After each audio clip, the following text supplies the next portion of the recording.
Very good afternoon and welcome to Racing International. Well, it's a public holiday today. Can you believe it? On Monday. Goodness me, we've been spoilt. We had a public holiday last week and another one today. So South Africans certainly having a good run of it. Well, let's hope we have a good run of it for the punters on a Monday afternoon. Let's go and have a look at the track. We're racing at Fairview on the Poly track with 9 races on the card. Certainly the draws are pretty important here, especially over 1,000, 1,200 and even that 1,400 metres. They hit the turn pretty quick and then you got a pretty tight run in, only 400 metres when you turn for home. But I will say one thing, the horses can make up a bit of ground late. All right, let's have, let's have a little look at the first, and it's a maiden plate. It's over the 1,300 metres. Number 3, Lego House, Warren Kennedy, Tongue Tie goes on today. I think it's a pretty open race in the first. They've got the blinkers on like they've done for the last few starts. Been knocking on the door. A little disappointing last time, I must say, but it did come from a wide draw on that occasion, 10 out of 10. Doesn't get much better today. Gets 9 out of 12. But I certainly give it a bit of an each-way chance. But there are other horses with definite chances. And one who's drawn nicely in Barrier 1 with strong jockey Wayne Agrella jumps aboard. I think it'll be better this trip. Might have been a touch far last time over the 16. It's had 3 runs on the Poly since relocating from KZN. Been there and thereabouts, but it takes the KZN horses a while to settle in. All right, number 2, Border Hopper, another one with a bit of a squeak. Now, this is having its first start for the Dorrie Sham stable. It comes from Johannesburg, which normally brings down stronger form. Its form's moderate, to be fair, but it is taking on weaker here. Depends if it doesn't need the run under the belt. Number 4, Jam 10, Sandili Kati jumps aboard. I thought it was a pretty fair first up after moving down from Johannesburg. Probably needed that run under the belt, and there was a bit of outside money for it. 33 to 1 into 20 to 1. Actually put up a decent gallop there, showed a bit of speed and just faded out. Certainly will strip a lot fitter today. Race 2 in the card is a maiden plate for the fillies and the mares. 1,600 metres is where you're going. And number 3, Italian Miss, the Australian bred. Now, this one relocated from Charlie Laird, having its first start in Port Elizabeth. It comes with the KZN form, and it's got reasonable form, and this is not a strong race. So I'm not that confident about it, but it's pretty poor field, this one. So I'll put it in from a decent draw in Barrier 1. Certainly number 2, Ruby Duchess. Now, the Georgia and stable here, they're quietly confident. He said it's holding form nicely, working well, and very firm in the market at 28 to 10. So George pretty confident of a decent run there. Now, Dorrie Sham sends out number 5, Queen of Thrones, Carl Zechner, 9 to 2. Not drawn the best in Barrier 10. We'll need a bit of luck from there, but certainly put up a good gallop last time when having its third run back from rest. Actually stayed on nicely. That was over the 1,200. Now steps back up to the 16, where it has placed 6 occasions from 9 runs. All right, we needed one more, and where are we going? And number 7 looks like the one that's got a bit of a squeak with the blinkers on today. Shades of Jade. Better this trip, I think it will be, and it's got a decent draw in Barrier 5. Race 3 on the card is a maiden plate, and it's over the 1,900 metres. Now, I like a bit of number 1 here, Dorrie Sham stable. Probably one of the better bets on the card. It's certainly been knocking pretty hard on the door for that to come out the maidens, only having its 9th career start. Placed on its last 3 outings is certainly coming to hand. Are there dangers? Well, 2 New Deal will have a bit of a chance with top jockeys back in good form, isn't he? Andrew Fortune riding for the leading trainer down in the Eastern Cape at the moment, Alan Krev. Another one who's been knocking pretty hard on the tour, and I think these 2 should fight it out. Are there others with chances and a bit of value? Well, this one's not actually value. There's money around for it. 5 to 2. It's your second favourite at the moment. That's Lemon Lily. Now, its last 2 runs have been on the Poly track, and they've been over the 1,900, where it only got beat 2 1/4, then followed up with another cracking run over the 2,200 metres, only going down half length, when on both those occasions went off favourite. All right, throw in the 4 as well. I like a bit of this one from the very small trainer, Des McLaughlin. He doesn't have many horses, I can tell you that. Been around a long time, knows a pretty shrewdy. And look at he's popped up on top, Samunga Kamalo, South Africa's leading jockey, drawn in 7. I think it's worth including at 8 to 1. Race 4 on the card is a merit rated 64 handicap, travelling over the 1900 metres, and number 8, Conquering Queen. I think it's an open looking race, but it certainly caught my eye last time when you consider, excuse me, it was drawn 16 out of 16 on the poly track over the 1900 metres. I thought that was a terrific run, got well out of its ground and certainly ran on strongly. So I'm going to recommend a bit of a place bet or a little bit each way there.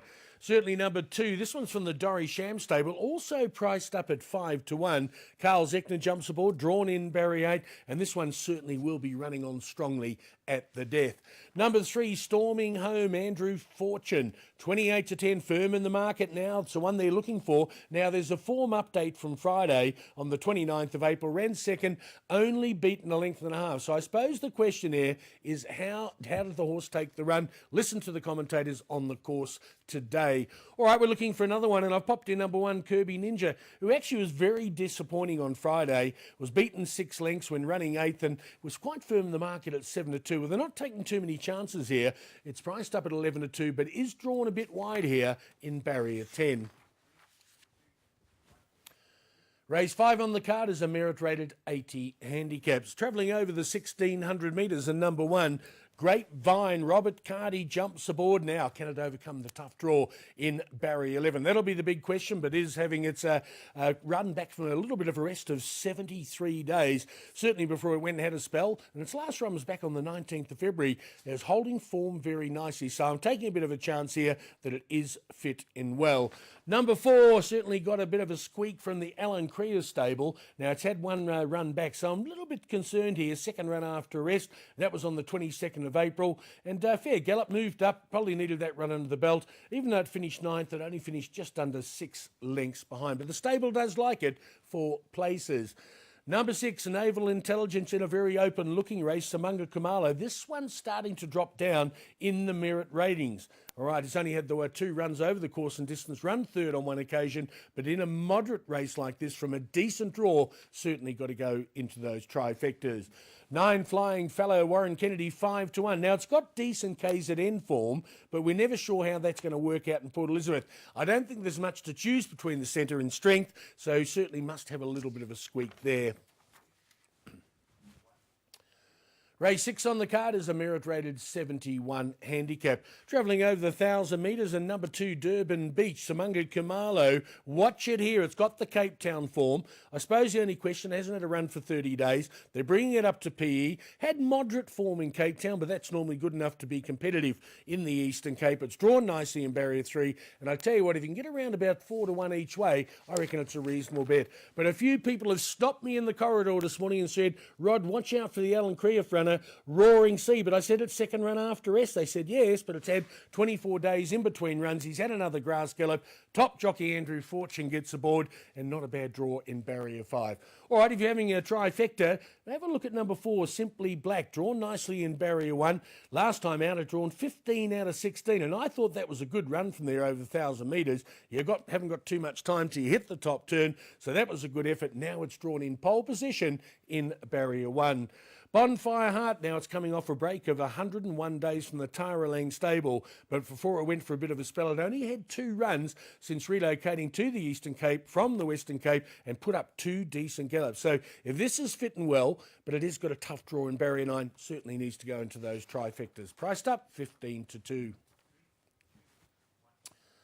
Race 7 on the card is a merit-rated 64 handicap. All right, 1,200 metres, number 2, Bolomakisi. Took me a while to learn. Now, I've got to tell you what that means, or you're probably sitting at home saying, what's a Bolomakisi? Well, it means it's a cartwheel or a somersault. There you go, something like that in Afrikaans. So there you go. Let's hope we cartwheel over the line.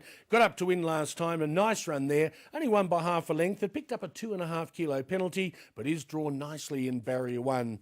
All right, certainly number 1, Flicker. There's a few people talking about this from the Alan Creer stable. Another one who won last time out in a low-rated 63 handicap. Well, this is only a 64. It picked up an also 2.5 kilo penalty. It goes well on the poly track, but is drawn out a little bit wide. All right, trifectas, what are we throwing in here? And that's number 4, On My Wits Alone, Samunga Kumalo. Now, if that can overcome that wideish draw, and that is tough out there in barrier 15. I think it's going to be who has the luck and running, certainly will be competitive. competitive today. Here's another one. Look at it, number 8. Just too early, drawn out in barrier 13, priced up at 9 to 1. Now, it's going to be 2.5 kilos better off to flick it today for only a 2 1/4 length beating. But can it overcome the wide draw? Race 8 on the card is a Fillies Mares 68 handicap over the 1,200 metres. And number 4, Pippet. I really like this one today. And just that draw in barrier was just drawn in a touch for. I'd really like it. But last time, look at that run. From 11 out of 15 over the 1,000 metres with Lyle Hewitson was aboard it there. Only went down half a length. That was a terrific effort. They rushed it up to the lead and it just got tired late. Simunga Khumalo, the best jockey in South Africa at the moment, he jumps aboard it. And I certainly like that one. Number 5, Gill's Fancy. It is coming off a break of 80 days, having its first run for the Alan Creer stable after relocating from Dennis Dreyer. Now, it put up a decent gallop last time on the Polytrack. That's why I've put it in a Fillies Mares 74 handicap. Was only beaten a length and 3/4. All right, the 14, Gift of Gold. Shannon Devoy riding for Jacques Stratum. Am I mad putting it in? No, I'm not. It actually put up a good run last time, even though well beaten by 7.5 lengths. It ran into second on that occasion. Not the strongest of fields, and it gets a decent draw in barrier 2, worth popping in at 10 to 1.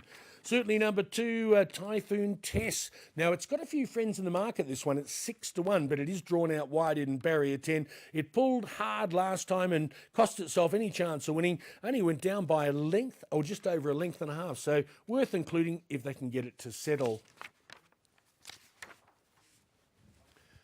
Here we go, the lucky last, the Fillies Mares 65 handicap over the 1,200 metres, and number 8, Stars Step Out. Here we go, because it's got a chance. Simunga Khumalo 5 to 1 each way in a pretty open looking race. I think it's a good price, this. Drawn nicely in barrier 5. It won 2 in a row and has had 4 runs since then, and is certainly holding its own. Was only beaten just over a length last time after running on strongly. We're not fancied at 14 to 1.